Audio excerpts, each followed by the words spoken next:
Good afternoon. Welcome to class. I'm Professor NotONE, and today I'm improvised. I'm also going to be quiet because there's a lot of people down here and I don't really want to disturb them. I want to apologize that this week's video didn't come on Friday. I've been very busy this week with rehearsal and performance for my school's production of Man of La Mancha, in which I helped with the stage crew. Because of La Mancha, I did not have very much time to film, let alone write, a NotONE video, so I am improvising today. I hope that what I say, which is all from memory, is true, and I don't get my facts wrong. I'm going to talk today about a man named David Garrick, who lived in the something century? The 17th century. David Garrick is a man without whom theater today would definitely not be the way that it is. The theater of Garrick's time was very, very different than what it is today. Audiences in 17th century productions would often like to come on stage during the performance and, say, flaunt their newest wares, their fancy clothing, their high cuffs, and all that nonsense. The people who did this and came up on stage during the performance were called stage lizards. This was okay because the theaters were often too small to seat all the people who wanted to go. So the extra people would go up on stage, flaunt their clothing, and in essence distract from the actual production.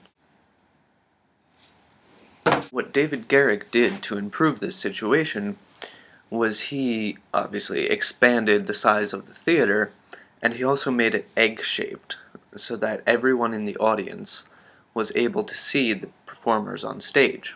This meant that everybody in the audience had a place to sit. David Garrick made hundreds and hundreds of theatrical innovations, but possibly one of the most important ones was that he hired Philippe de Louthenbourg, the stage designer. What Philippe de Louthenbourg did was, instead of the series of flats, one behind the other, that was popular in theater at the time and for 1,000 years beforehand, was he created a multi-angled set, where he had one flat and another create an angle so that, say, the corner of a room would be shown like this. Of course, this seems simple to us, but at the time it was a very new concept. And of course, the designs of Philippe de Louthenbourg would not have been made popular if David Garrick hadn't hired him for the Drury Lane Theatre in London. The next thing I want to talk about is my experience in Man of La Mancha. I've been working on stage crew in Man of La Mancha for a bit over a week now. What I've learned from that show is that it's never a bad thing to dream. If you have a goal or a dream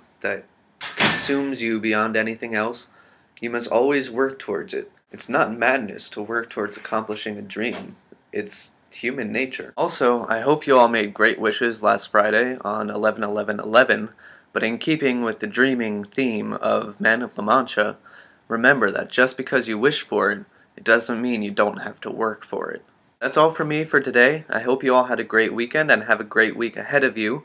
I'll try and get in my next video on Friday, but I can't make any promises because I do still have Man of La Mancha this week. That's all. See you next week.